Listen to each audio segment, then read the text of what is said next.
Welcome to The Longer Game, the only show that's dedicated to the future of retail. We bring on real-life people in the retail industry. We talk about their experiences, we share their stories, we apply it to what's currently going on in the market, and we look towards the future of retail. You could say it's Retail Reimagined. My name is Michael Marr. I run a customized, done-for-you service agency called Cartology that helps brands win on Amazon. Now, while my expertise stems in the Amazon field, we bring on a wide array of guests because retail is expansive. You've got e-commerce. Yes, you've got marketplaces like Amazon. You've also got brick and mortar that is evolving. You've got logistics. You've got technology, finance. There are so many aspects to retail, and it's complicated. So we're here to bring you the entire story. Do you think that you have an interesting story and you'd like to tell it on the podcast? Then go to thelongergame.com and fill out a form to be a guest on the show today. You can catch The Longer Game on any social channels: LinkedIn, Facebook, Instagram, Twitter, YouTube, and our website, thelongergame.com. We've got all awesome guests on this show, so that I will promise. Are you ready to hear more about the future of retail? Let's get down to business.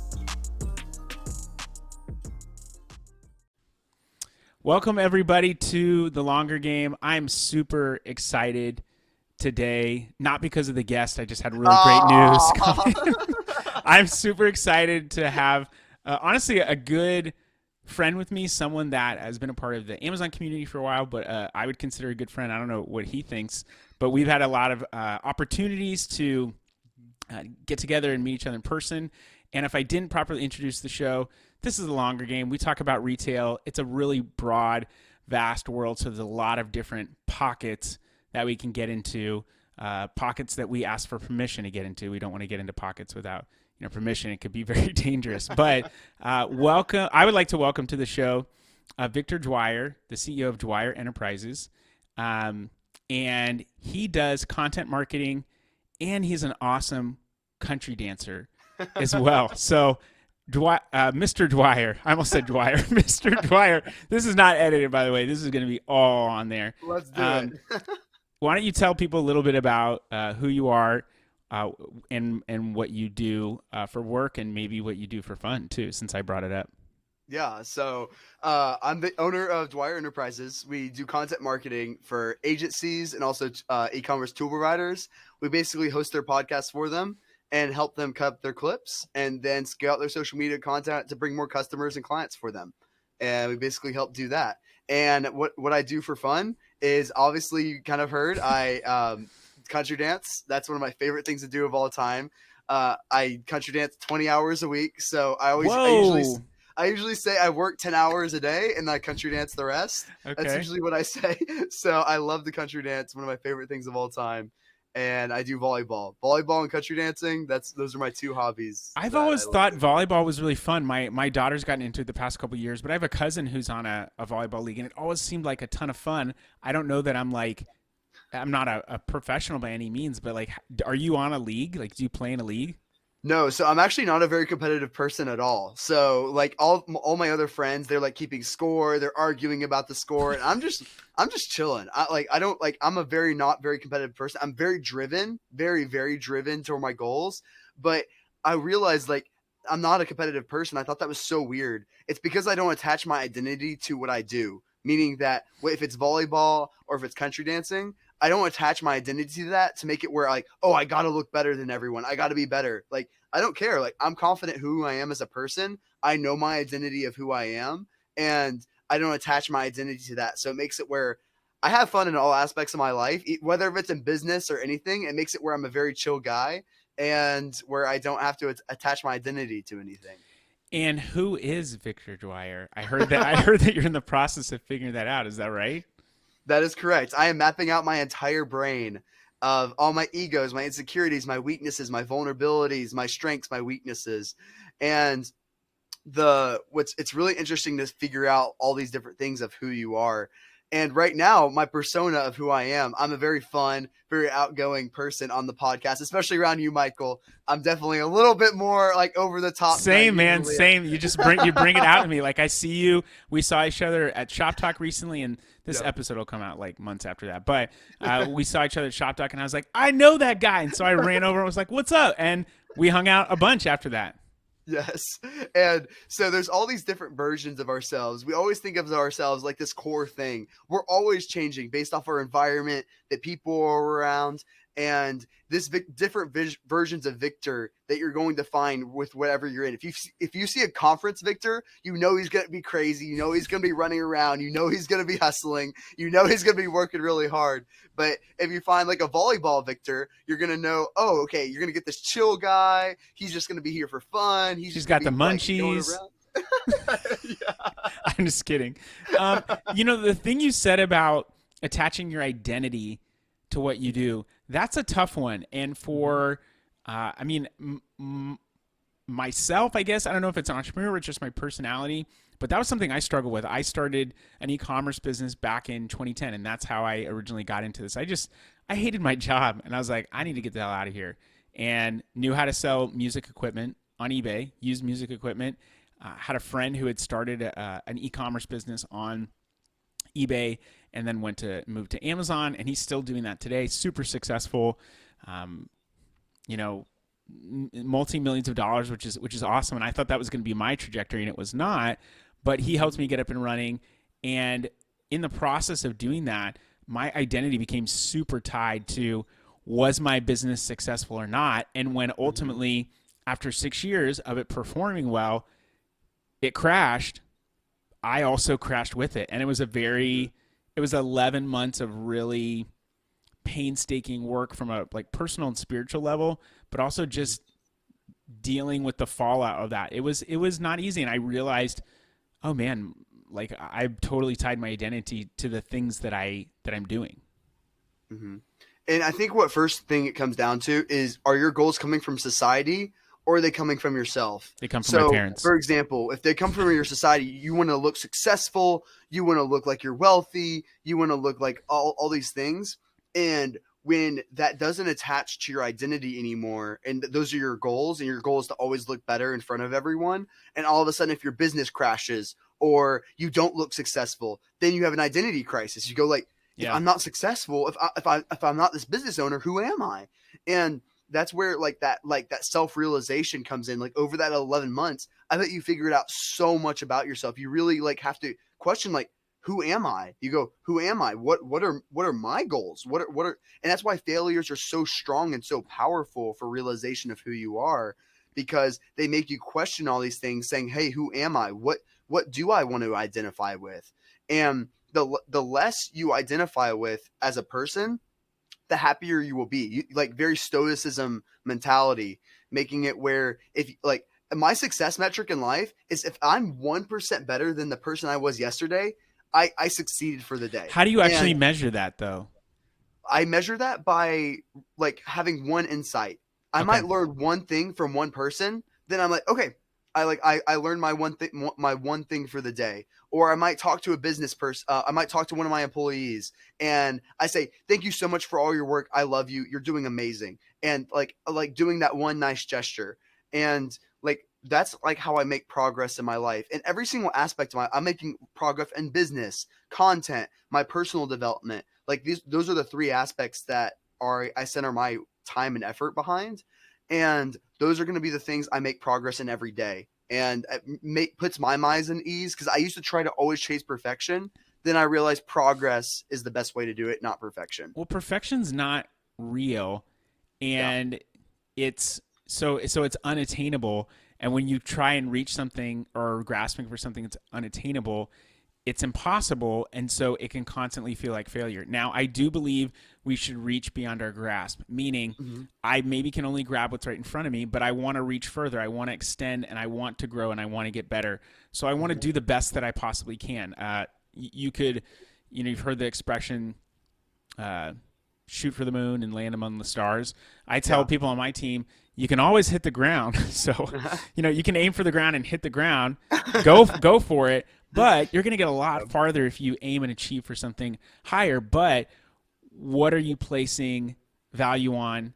That's a super important question. And in my case, I'd put value on what I saw other people doing. Oh, this person's, 7-figure, 8-figure seller. That's what my trajectory is going to be. That's ultimately not what God had planned for me. And honestly, it was the best, some of the most painful but best 11 months I've been through, because I stopped chasing what I thought was the right thing and allowed what God wanted to do in my life to just do it. And so I was like, okay, like I release. If I never become a business owner again, I'm okay with that. And that's not ultimately what my path was, but I had to let that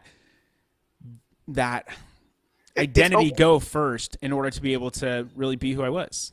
It's almost better that you failed, to be honest, because if you would have got to that level, you would have just chased the next thing. Like, oh, I want to be an 8-figure seller, 9-figure seller. And you would have killed yourself, like literally like burnt out. Like you would have worked so hard to get to that next level, and you would have tried to burn out and even more, because you're always going to be chasing that next thing. But luckily you did fail, because that made you realize, like, hey, like, do I even want to chase this? Like, is this something that I even want to pursue? Because there are a lot of miserable millionaires out there. Like, people underestimate, like you and I, we know a lot of rich people, and we know how miserable they are.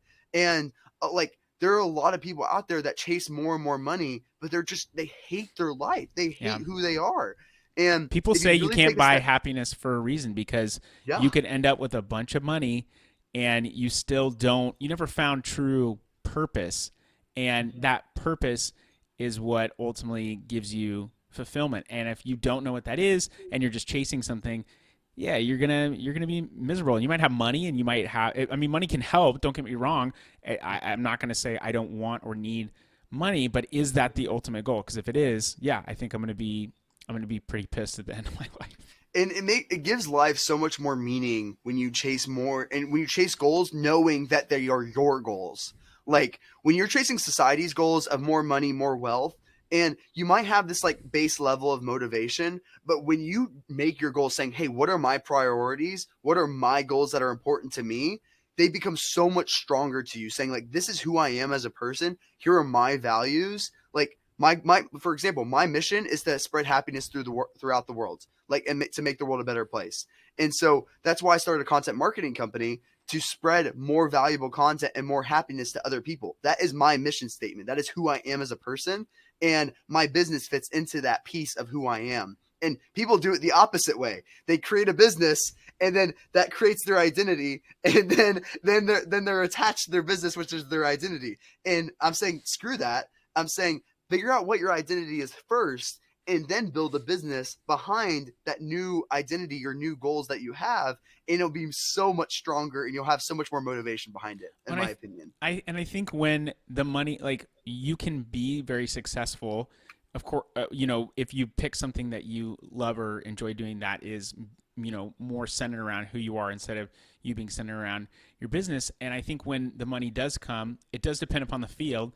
Like, I'm not going to make as much money as a janitor as I would as a physician unless I started a janitorial company. You know what I mean? Like, I know plenty of people who generate millions of dollars of revenue, and they have like, people that do cleanup on construction sites and stuff like that, and their businesses are doing really well. One of the guys I know, an ex-felon who started a business and helps hire ex-felons, and he was actually super integral in when a lot of the PPP funding, which just sounds really dirty, but the PPP funding that came out during COVID, if you were an ex-felon, you couldn't apply for it. And he went and talked with a senator here in Ohio, because I live in Cincinnati, Ohio, and that senator went with him to Capitol Hill and said, hey, we want to get this so that, someone's done their time, whatever, they can now get access to funding. And so he changed that for people, but took something that could have been a bad situation and turned it into something helpful. So anyway, it's going to depend upon the industry, but I think when the money does come,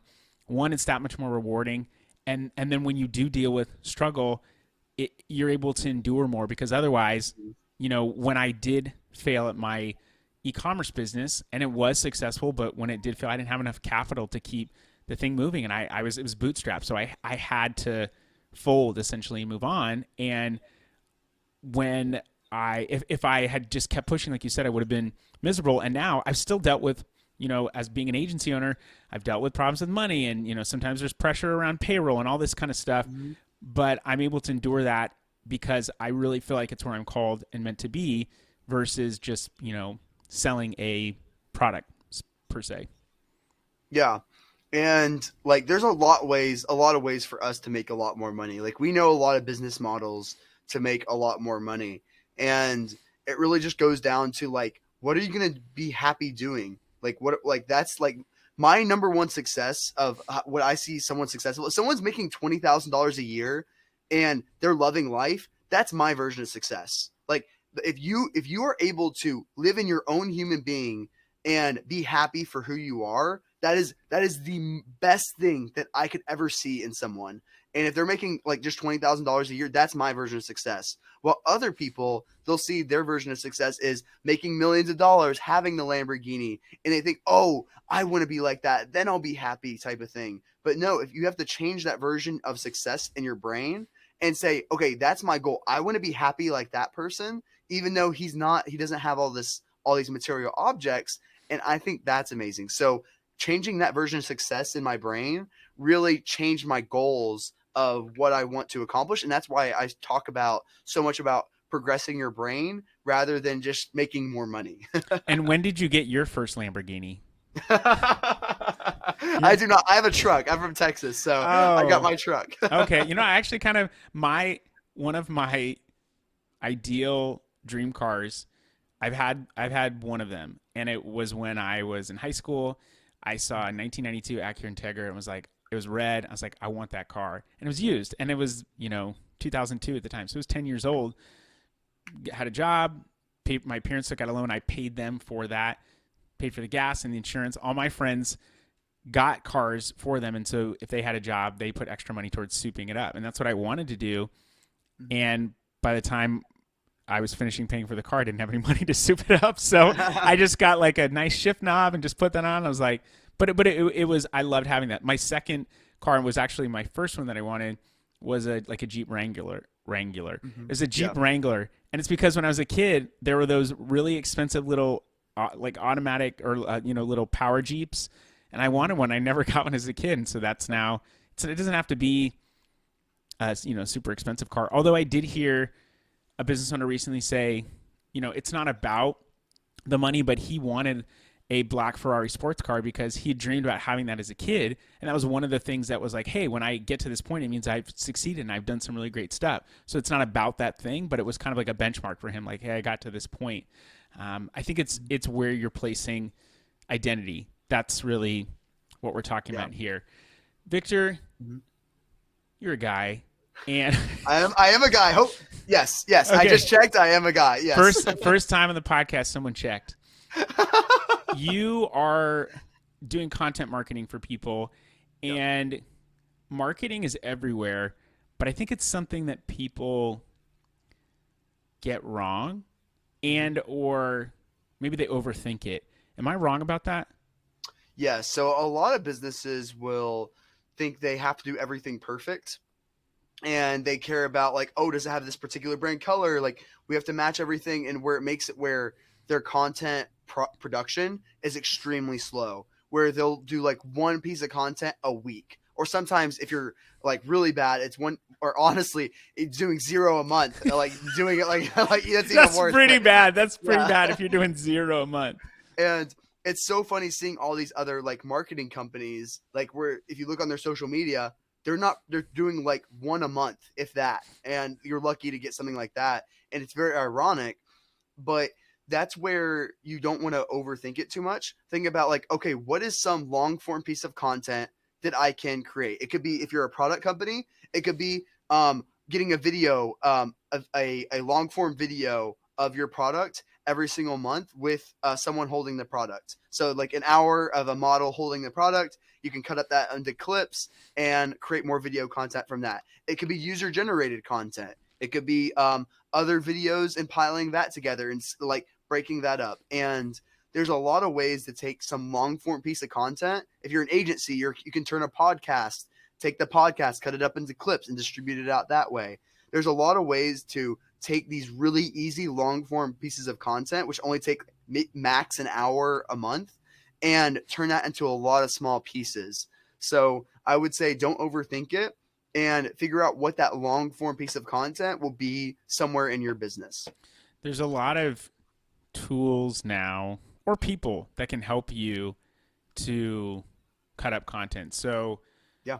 like you, what about some of the have you heard of some of the tools that are like AI generated where they're cutting Yeah. up content for you?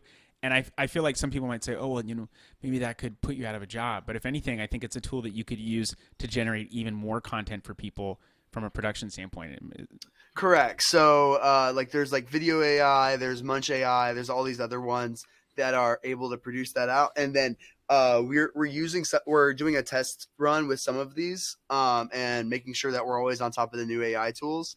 And where a lot of that comes down to is where we really help with the hosting of the podcast side and doing all the coordination of scheduling the guests. I'm usually the host on the podcast, and then getting all those pieces down. And then once we cut up the clips, the AI will cut up the clips. Then from there, we'll be the ones that actually strategize the content, figuring out where are we going to post it, like what are the best ways to approach reels, like what are the hooks that we're using. So there's a lot of strategy behind it, and that's where a lot of the value out of using someone like us is that strategy component, and we're testing what hooks are working. But right now it's more the reel based, that TikTok based content is what's working really well right now, and adapting that TikTok based content and figuring out, okay, how can we strategize this and appeal to the algorithm a little bit better, and adapting those hooks. So we're basically managing that entire process for them to make it super streamlined and really applying that level of strategy behind it. One of the things that I noticed from people, and it's one of the reasons why I stayed off other social media platforms other than LinkedIn for such a long time, and I'm starting to spend more time on Twitter, Instagram, and I've been, close to 0 pieces of content for this month, not quite, but Yeah. had my head down in some work, and something that we actually talked about is we've been implementing the EOS system based on the book Yeah. Traction, which I know you recently read, and so that's really taken a lot of time in it. We've seen good changes there, but I see people that will take content, and you can repurpose content for different platforms, which I think is what you should do. You don't necessarily have to create brand new content, but people will not format it correctly. Like they'll just post to a platform and it like tags someone's Instagram handle and it's on LinkedIn. Yeah. What's the deal with that? I mean, it sounds like people trying to create a system behind something, but talk to us about native content. Like, why is native content important for each platform? And if so, why is it? And if not, just punch me in the face to the screen. So, yes, we've been going through a very interesting content evolution recently. So, before TikTok came out, it was very Facebook type of content, meaning that we would take this clip, we put a title right here, and then we put captions right here at my chest, and then it would be me talking about a particular subject. That content is sort of going away now. Okay. And we're going more toward the TikTok style content where we might test rotating between me and you now. It's very portrait. So where it's instead of the square, it's very portrait now. And where we might rotate between that, it's very TikTok based captions, very big, less than 3 words. It's more TikTok Your mom's style, here. very fast, very high engaging. And your mom's here. That's going to go across the screen when I say that. Yes, it's going to be more of that type of content. So that's kind of the content evolution. So what I would say is adapt it for the content. And I'm very against social media tools. And the reason why is because when you post to a social media tool, it's like a one size fits all for all platforms. And it takes away the context of each platform. Even like the same brain. So for example, if I'm going through TikTok, my brain is going to go super fast. I'm going to go do. Like I'm going to be looking for super stimulating content. But if the same brain, I enter up YouTube, my attention span is automatically going to go from 2 seconds to 9 seconds. I'm going to watch a video for way longer just by opening up a different app. Like literally the same person 1 minute later going through YouTube, I might watch a 10-minute video. I might say, oh, I watched this video for 9 seconds. I want to watch this 10-minute video. And I watch that longer time span. So you have to take the context of the platform. And the best way to understand that is by using them. And if you're a person like me that doesn't want to get addicted to TikTok, I used to get addicted. I Oh, I watched know TikTok for people who do it all hours, the time. My three aunt hours a said, day. yeah, my aunt said she would pull it up, and three Yeah. hours later, she's like, what did I just do? And that's where I set strict guidelines for me. I'm a very disciplined person by nature, but I say, oh, I get 3 posts per day. I get to watch 3 posts. So I go on TikTok, I watch 3 posts and say, okay, I now have context for this platform. And now I'm ready to post. I'm going to test these new concepts and I'll post it out. And I'm the person that posts all my content. So I go through because I want to learn it. So that way, when I communicate to my team, I say, here's the latest things I'm testing. And when I go to YouTube Shorts, I'm saying, "Hey, I'm going to test out these new buttons." On Instagram, I'm going to test these new music buttons, and everything else. And when you use a social media tool, you separate yourself from all those additional buttons that make it more contextual. And that's the reason why to have it in there. That's going to lead you to more insights. So yes, make it native. I recommend you being the person that posts the content. You don't necessarily have to be the one that helps edit the content or anything else. Or if you do, you can use a service like us to basically strategize and post that all for you. But if you're a person that says, hey, I know most businesses know that content is important. So I don't have to communicate that. Most Right. businesses know they need to create one piece of content a day. That like I don't have to communicate that usually. It's 2023. Hopefully I don't have to communicate that. And then the second piece is Victor, how do I do that? And then it goes creating that long form piece of content, get some type of video editing team or video editing AI. And from there, that's where you can start having contextual content to really start understanding what to post next. So if people overthink content and think it has to be perfect, what's one like applicable thing that an agency or a brand or a SaaS company could do today that because I think a lot of times I think people like you said know content's important, but it feels very daunting. Oh my gosh, I have to post 7 times a day, 30 times or 7 times a week, 30 times a month, however many days are in a month. I don't know, 75 or whatever. But it can feel very overwhelming. But if you start taking small steps and start biting off little pieces, like you can't fit a whole sandwich in your mouth unless you're a professional eater. And that guy started with a couple bites too. So like, what are some bite-sized pieces that someone today, right now, could go and do and post? So first thing you have to realize is if you're scared like I was to first post content, like you're very self-conscious saying like, are you scared to post because you're afraid of other people's opinion? And if that's the case, make your first post saying, my first LinkedIn post was saying, guys, I'm scared to post content. This is my first post. And that was my first post on LinkedIn. And I said, okay, I accomplished my scared, the reason why I'm scared. It's like, okay, I got that out of the way. I jumped off the cliff. I was saying, okay, I post my first piece of content. Awesome. So if you work off text-based platforms, it's a lot easier to start. So like LinkedIn, it's very text-based. So you can say, okay, I'm going to post one text thing today saying, hey guys, I learned this new thing today. Cool. Awesome. You try to add your first value clip to get in the habit of posting. That's what you want to do at the very beginning. And then you can start working your way on Twitter. It's also very easy to get started in that. You can have, when I think of a random thing, I just post it on Twitter, like just random thoughts that I have. And I just post it on Twitter. And it's very easy to get that habit started. And then from there, you can say, okay, this guy created a video on TikTok, a 1-minute video. Cool. I can record a 1-minute video. Boom. And just put some captions on it. Done.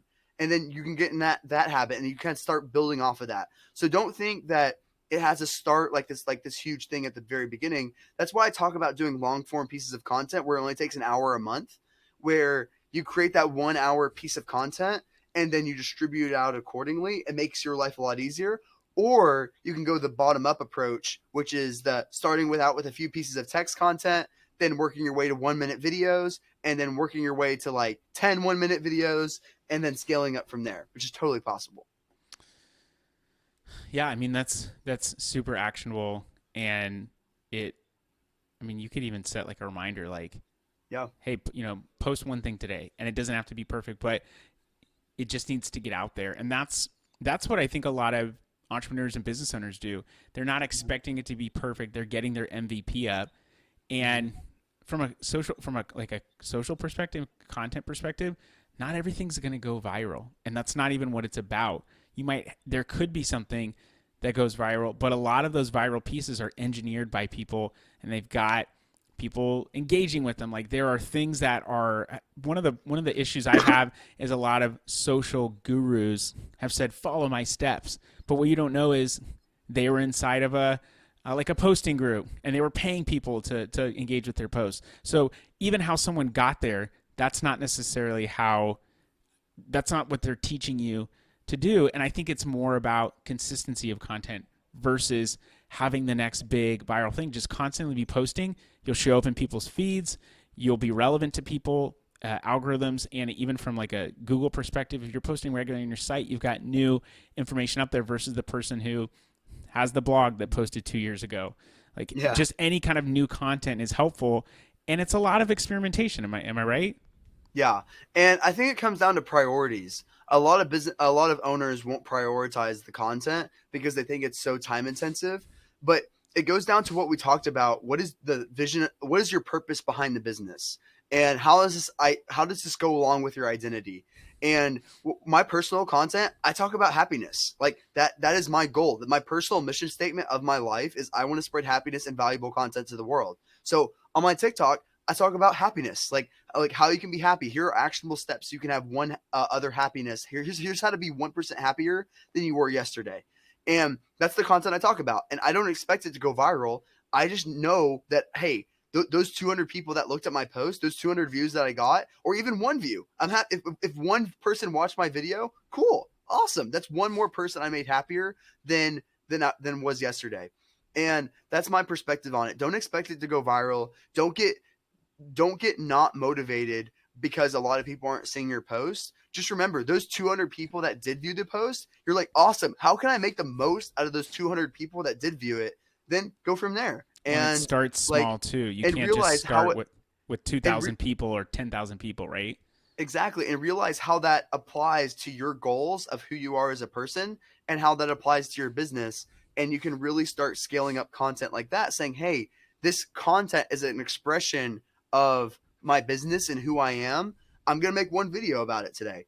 And really starting from there and letting it really tie into your priorities and who you are as a person goes a lot further. Stories is kind of cool because the pressure's off. Like it's only going to be up, for 24 hours. I think if people thought about content on social media like a stories, then, or even a reels, Instagram reels or shorts on YouTube, if it was like, hey, it's just a small thing and I'm just putting it out there, you'd start to build a habit more. And that's really what I think is important. Like when I'm in a habit of posting content, it's a lot easier to just get into that rhythm. When I fall out of that habit, it's like, I got to start this whole thing again versus like with anything, working out, eating well, you start, eating poorly. It's a lot easier to do that. And you're like, oh, I got to start this whole thing again. It's really not that hard, but there's a mental block there for sure.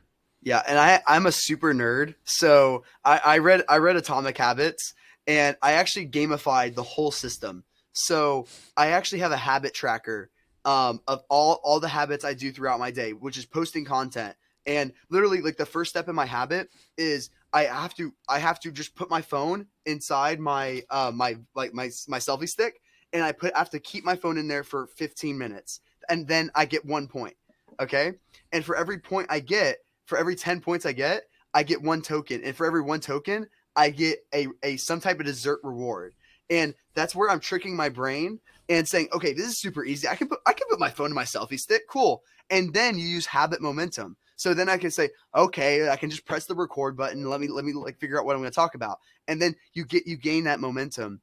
And I use that habit tracker and I use a point system and gamify the whole thing. And so that way, what my brain expects the reward after I create that piece of content, then it says, oh, like after this piece of content, I get a dessert reward. Yes. And like my brain gets really excited. And so now when I put my phone in my selfie stick, my brain gets super excited. It goes, okay, this means you're about to get a reward. Yay. And then, so now when I create content, it's like super streamlined. I don't even have to worry about it.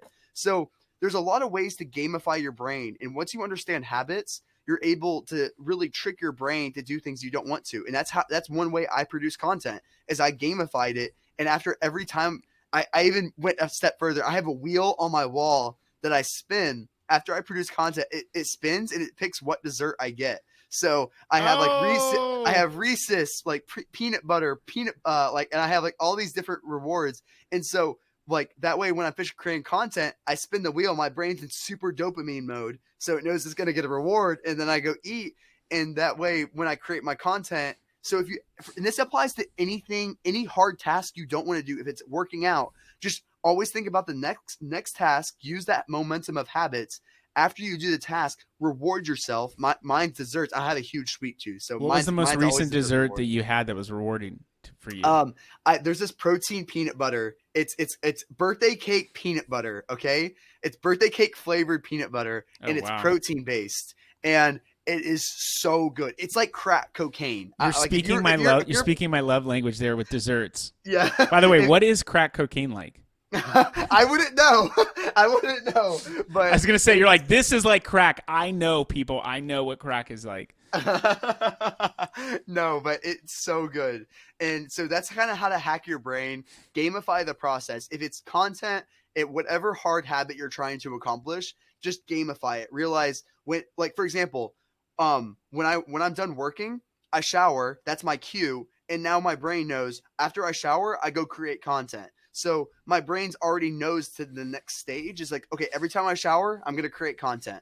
And my brain already knows after I'm done content, then I spin my wheel, then I get my dessert. So I use these cues and when it comes to these rewards and to gamify all the habits in my life. Man, you got me wanting some dessert right now. That's my jam, man. Like cheesecake, cake, ice cream, all that stuff. Those are like, if you can find, I do like finding sweets that are protein based because I'm not destroying myself, but like every once in a while it's good to have, I want to, satiate that sweet tooth. But I noticed that if I only have, every once in a while, it doesn't become like, I need to have this all the time. But I've got other sweet things that, like crack cocaine or whatever, that I'm, putting in my diet. And if you're a person like me that judges yourself for like eating something sweet, it makes it where you're keeping track of your sweets. Yep. And that like you are making it where that like you justify it, say, I deserve this. So before I would have never allowed myself to eat like a one scoop of protein peanut butter. It's so good that, but when I eat it, first of all, I savor every moment. I do like one tiny lick and then that's it. And then, oh gosh, you're teasing yourself, man. I savor like every piece of it. And the second thing is I know that, hey, I got my one dessert item. Like I deserve this. Like I deserve this for the work I did. And then that's it. And then I know, okay, my brain's like, okay, cool. You deserve that one dessert. That's it. And then I'm not craving anymore because my brain already knows that's it. I guess that's all I can eat right now. And then what if you never reward yourself too? You're intentionally living a life of misery. And I honestly am bad about that. Like, hey, I signed this client or I achieved this thing. I need to, even if it's a small celebration, if it's, having a glass of wine, eating a dessert, if it's taking a break from work, like any of those things, rewarding yourself, that's giving you positive motivation. And like you said, training your brain to know when I do this thing, I get positively rewarded. And if all you do is say, yeah, I signed this client, more work. What are you training your brain to think? All right. I would be remiss if we didn't talk about traction, because you said you just read the book. I know that I said that I read it before you, so I'm better than you. And you also read it, but you felt like it was really impactful to you. And as a business owner, as an agency owner, there's a lot going on. There's a lot of systems, a lot of things that you have to do and to figure out. I mean, same goes for brands. I have to be in retail and I have to be on Amazon. I have to be in all these different channels.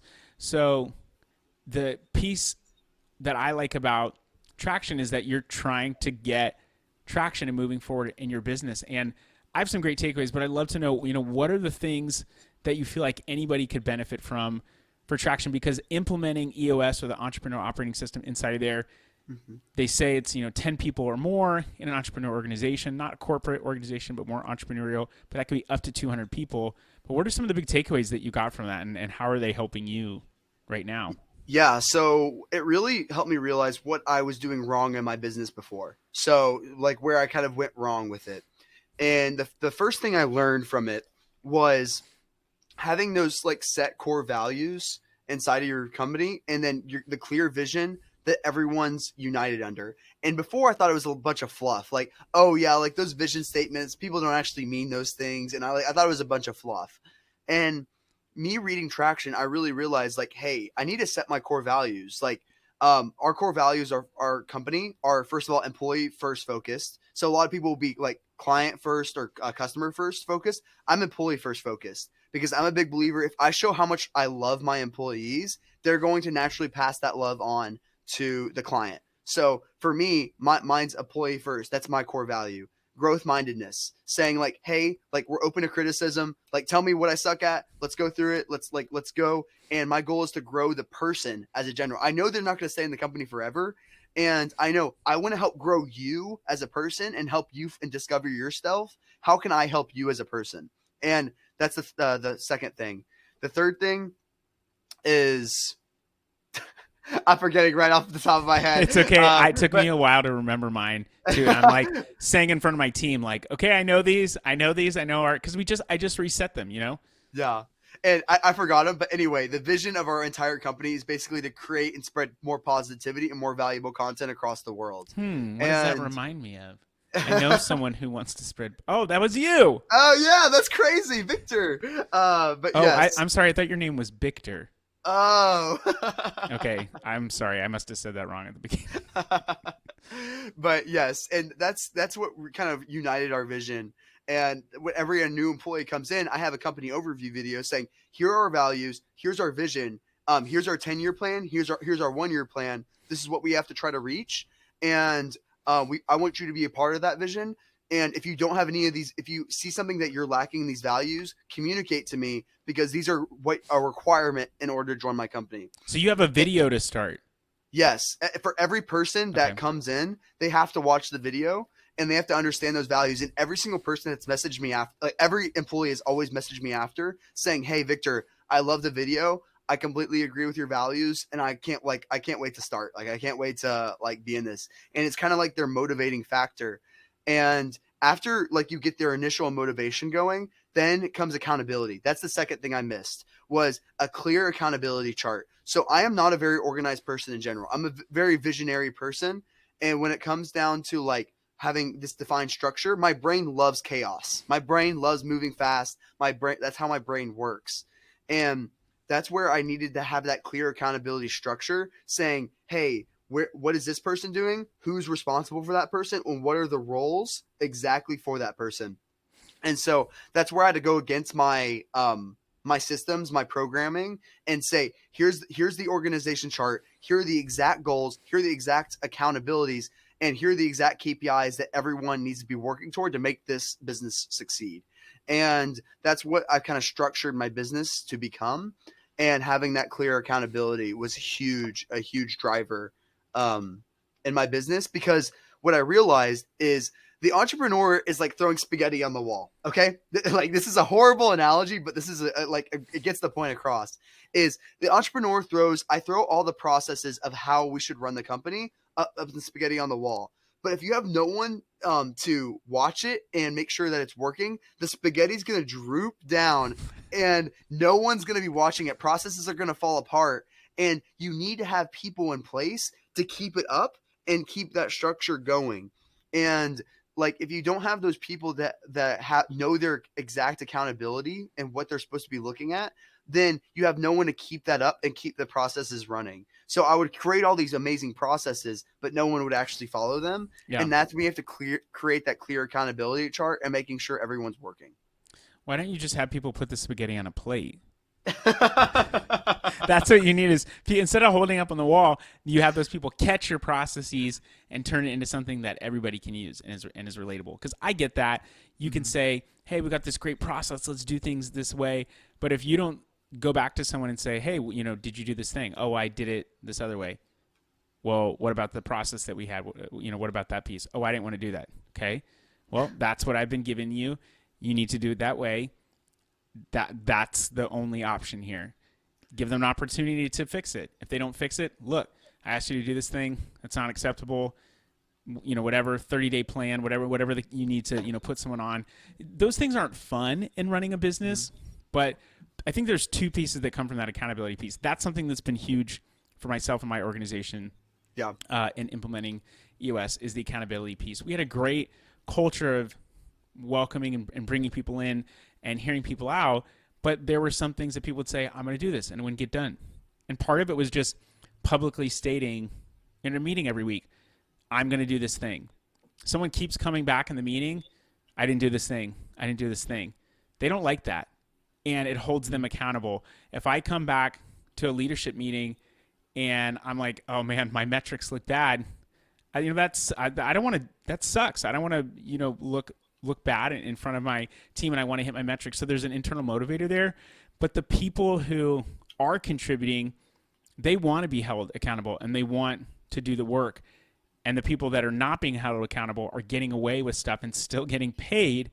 And so it makes those other people, I believe, unhappy, and they get frustrated because they're seeing someone get paid and doing a job that they're not actually doing, and that could be frustrating, and people may not always voice that. So that accountability piece was huge.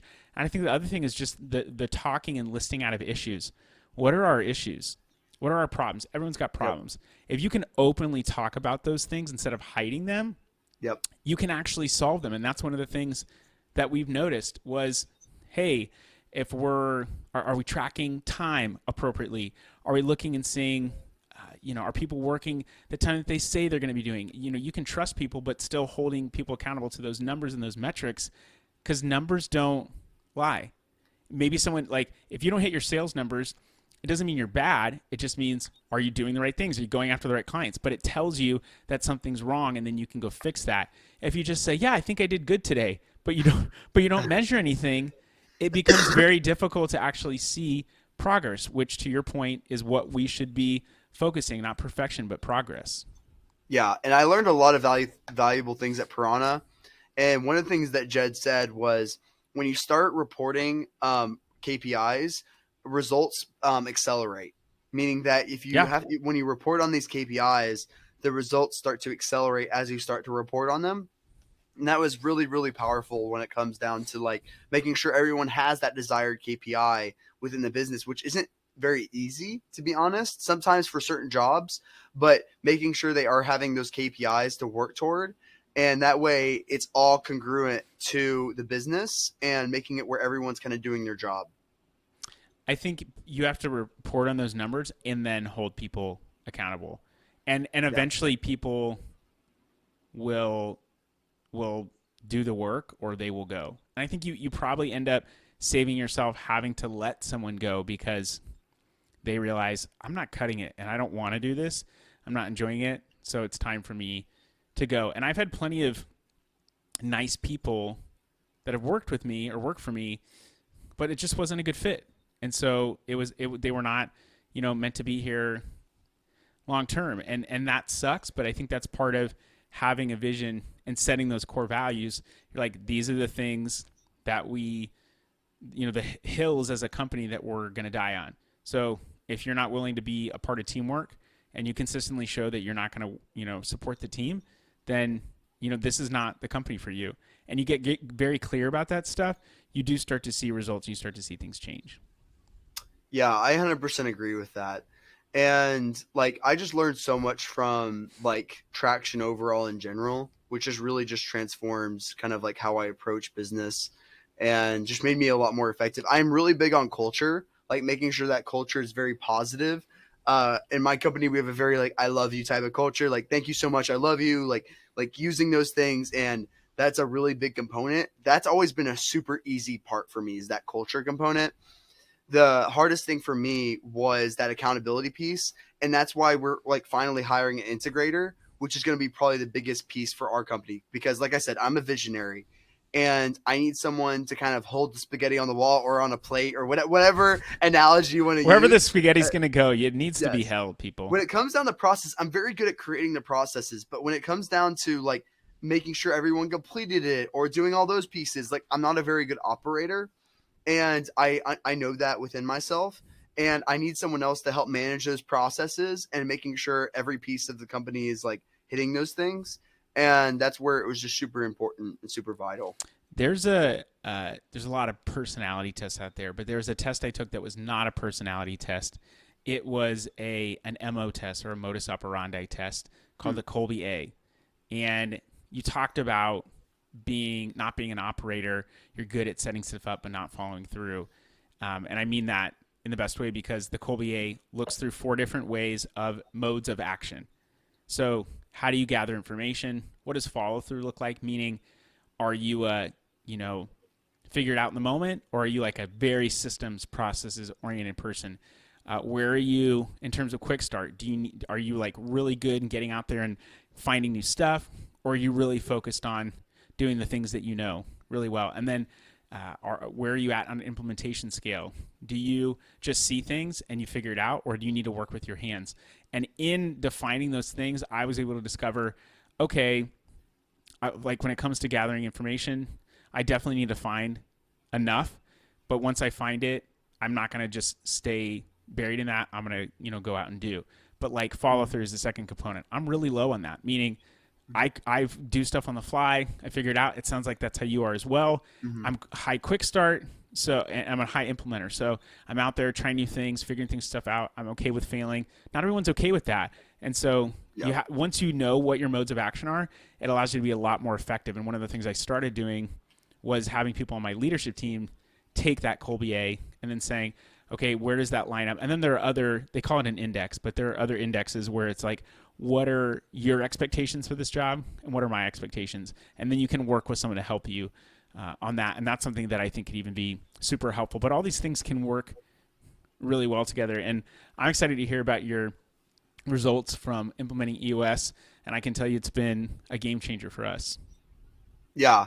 And I think it's also important to realize the higher your weaknesses, like going to that point, like you knowing yourself, like it's great that you knew yourself, and then finding people that can counter that. Like you don't want to find people that are very similar to yourself. You want to find people that, like, for example, most of my people in my company are women, like, because women are more organized and I'm not a very organized person. And that's where I really need to have that level of structure. And that's where I have a lot of women in my company. And so it's understanding where your weaknesses lie and then hiring to adjust for those weaknesses is where it's really powerful.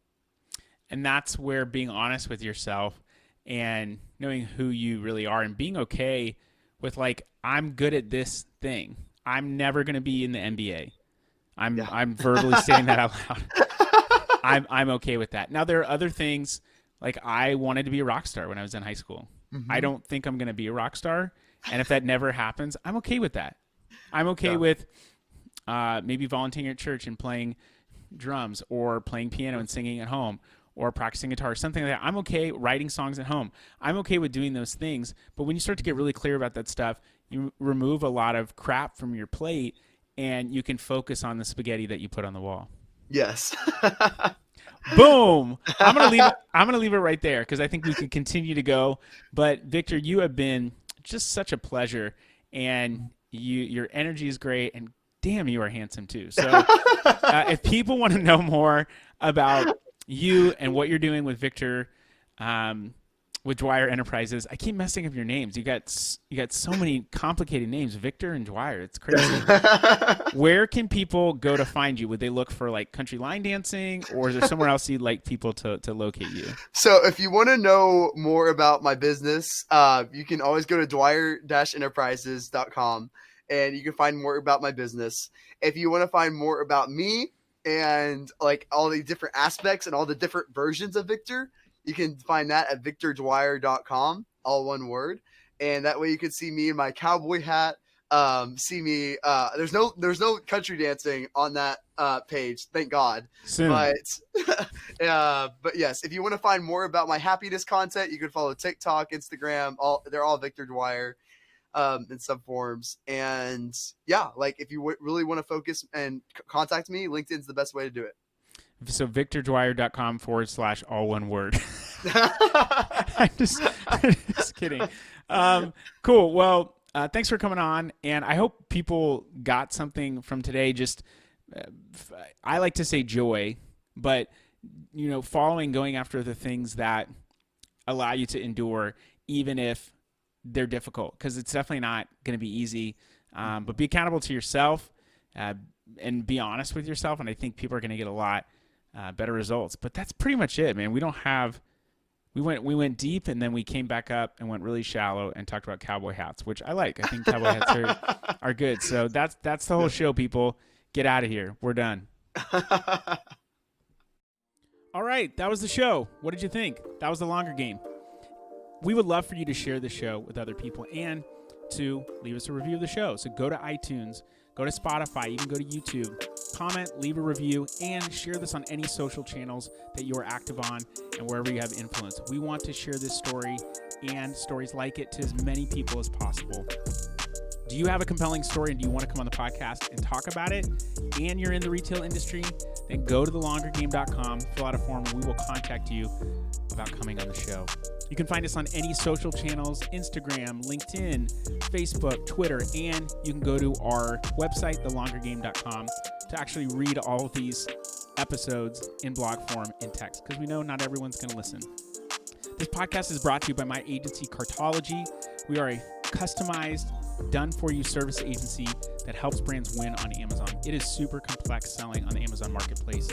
We help simplify that for you. This podcast is also brought to you by Podcastify Me. They are a full-service podcast production company that designs podcasts around people who are paid for their advice. That is coaches. If you want someone to help create, strategize, and distribute your podcast to the masses, go to podcastify.me to find out more. I've so enjoyed that you've been a part of the conversation and that you've given of your time to hear these people's stories. We'd love for you to share. If you want to find out more, just go to thelongergame.com.